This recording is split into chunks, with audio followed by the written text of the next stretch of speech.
여러분 안녕하세요. 오늘은 앞으로 1, 2년 동안 글로벌 경제가 어떤 방향으로 흘러갈지, 특히 2026년에 어떤 결정적인 변화가 나타날 것인지 차분하게 이야기해보려고 합니다. 2025년이 신호가 나타나는 시기라면 2026년은 그 신호들이 실제로 결과로 나타나는 해가 될 가능성이 매우 높습니다. 금리, 환율, 인플레이션, AI, CAPX, 그리고 미국의 초대형 관세 판결까지? 이 모든 흐름이 2026년에 하나로 맞물리게 되어 있기 때문입니다. 그래서 오늘은 2026년에 무슨 일이 펼쳐질지, 그리고 그 흐름을 우리는 지금 어떻게 준비해야 하는지, 이 두 가지를 중심으로 말씀드리겠습니다. 1. 2025년은 조용한 전환 준비기. 2026년이 본게임이다. 먼저 전체 판도를 이해하려면 타이밍부터 잡아야 합니다. 2025년에는 여러 중앙은행들이 신중하게 금리를 낮추고 AI 산업에서는 CAPX 사이클이 계속 확대되며 글로벌 경제는 큰 방향 전환을 준비하는 단계에 들어가게 됩니다. 그런데 이 준비기의 결과와 충격이 2026년에 집중적으로 나타날 가능성이 매우 높습니다. 예를 들어 연준의 금리 인하 효과는 최소 6개월에서 12개월 후에 실물 경제에 나타난다. AI CAPX 투자 확장은 감가상각 수익성 변화가 2026년부터 본격 반영된다. 미국의 관세 판결 역시 2026년 적용 가능성이 크다. 일본, 유럽, 미국의 금리차 축소도 2026년 환율에 큰 방향을 만든다. 즉 2025년은 판이 깔리는 시기, 2026년은 결과가 나타나는 시기입니다. 미국 고용과 금리. 2026년 경기의 진짜 흐름을 결정한다. 2025년에 연준이 금리를 내릴 가능성은 높지만 그 효과는 바로 나타나지 않습니다. 보통 금리를 내리고 나면 경제가 반응하는데 최소 반년 이상이 걸리기 때문이죠. 그래서 2026년 미국의 경기가 강할지 꺾일지가 바로 투자자들이 봐야 할 핵심 포인트입니다. 고용이 지나치게 과열되면 2026년에도 물가 압력이 남고, 반대로 고용이 너무 약해지면 2026년 초반에 경기 둔화 신호가 갈 수 있습니다. 결국 2026년은 연준의 금리 인하 누적 효과, 고용시장 반응, 실물 경제 회복 여부, 이 세 가지가 동시에 드러나는 해입니다. 3. 보험적 인하의 효과도 2026년에 판가름 난다. 2025년에 연준이 내릴 가능성이 높은 금리는 경기를 살리기 위한 적극적 인하라기보다는 리스크 대비용, 즉 보험적 인하 인슈런스 컷가 될 확률이 큽니다. 그런데 이런 인하는 당장 시장을 폭발적으로 자극하진 않지만 1년 뒤, 즉 2026년에 진짜 경기 반등의 동력이 될 수 있습니다.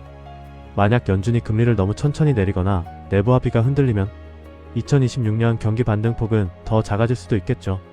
그래서 지금 시장이 연준의 내부 기류를 민감하게 보는 이유도 바로 여기에 있습니다. 4. 미국, 일본, 유럽의 금리차 축소. 2026년 환율 변동성의 핵심. 2025년 말부터 2026년 사이 세 나라의 금리가 점점 비슷해지는 방향으로 움직일 가능성이 큽니다. 미국은 금리 인하, 일본은 금리 정상화 사실상 인상, 유럽은 현 수준 유지. 이 구조는 2026년 환율의 흐름을 크게 흔들게 됩니다. 달러가 단독으로 강세를 유지하기 어려워지고 엔화, 유로화 원화까지 포함한 주요 통화들의 변동성이 커질 수 있습니다. 2025년에 시그널이 만들어지고 2026년에 실제 환율 트렌드가 나타날 가능성이 매우 높습니다. 2026년 가장 큰 이벤트, 미국 대법원의 관세 판결. 개인적으로 가장 크게 보고 있는 이슈가 이 부분입니다. 미국 대법원이 2026년에 징벌적 관세 부과 방식에 대해 중요한 판결을 내리게 됩니다. 만약 이 판결이 환급 가능 혹은 반환 청구 가능 방향으로 나올 경우 일어날 수 있는 일은 이렇습니다. 먼저 승소한 주나 기업들에게 환급, 그럼 다른 기업들이 줄줄이 소송 제기, 미국 정부 재정 부담 증가, 달러 신뢰 약화 가능성, 글로벌 환율 채권 시장 흔들림. 이건 단순한 수출입 문제가 아니라 2026년 달러와 글로벌 금융시장의 방향을 결정할 핵심 변수입니다. 6. AI CAPX 사이클. 2026년의 수익성의 분기점. 현재 AI 기업들은 4%대 금리로 돈을 빌려 30% 이상의 수익률을 기대하면서 서버 GPU 전력 인프라에 엄청난 규모의 투자를 하고 있습니다. 이게 가능한 이유는 지금은 성장에 대한 기대감이 확실하기 때문이죠. 하지만 감가상각과 금리 부담은 시간이 지날수록 커지고 이게 실적에 본격적으로 반영되는 시점이 바로 2026년입니다. 만약 AI 수요 증가 속도가 조금이라도 둔화된다면 2026년은 시장이 진짜로 흔들릴 수 있는 해가 될 것입니다. 그래서 시장을 보는 사람들은 지금 CAPX를 얼마나 공격적으로 쓰고 있는지를 유심해보고 있어요. 7. 스톡 기반 보상. SBC 2026년 평가가 본격화된다. AI 기업들의 스톡 기반 보상은 지금은 투자자들이 크게 문제 삼지 않지만 2026년에는 본격적으로 희석 효과가 계산될 가능성이 높습니다.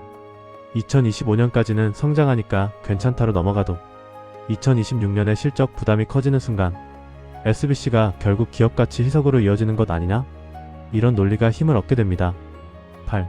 금 투자 2026년에 통화 구조 변화가 반영되는 시기. 금은 보통 큰 흐름이 2년에서 3년 단위로 나타납니다. 미국의 재정 적자, 달러 공급 증가, 정책 불확실성 등 여러 조건이 겹치는 시점이 2026년 전후입니다. 특히 관세 판결과 재정 부담 문제가 겹친다면 금은 단기보다는 중장기 포트폴리오로 더욱 중요해집니다. 9. 달러 자산 2026년 변동성이 가장 커질 구간. 2026년은 금리차 축소, 관세 판결, 재정 부담, 글로벌 경기 둔화 또는 회복, 이 네 가지가 동시에 달러 가치를 흔드는 시기입니다. 그래서 달러는 방향을 맞추는 자산이 아니라 비중을 관리하는 자산이라는 점을 꼭 기억해야 합니다. 10. 결론 2025년은 씨앗, 2026년은 결과. 모든 흐름을 정리하면 이렇습니다. 2025년 정책 투자 환율의 방향성이 만들어지는 해, 2026년 그 방향이 실제 결과로 나타나는 해. 이 두 해는 연결돼 있지만 투자 관점에서는 완전히 다른 시기입니다. 2025년에는 준비하고 2026년에는 대응해야 합니다. 그래서 지금 우리가 해야 할 일은 너무 한쪽에 베팅하지 않고 달러, 금, AI, 주식, 현금 이런 자산들을 균형 있게 가져가면서 2026년에 만들어질 큰 변화에 대비하는 것입니다.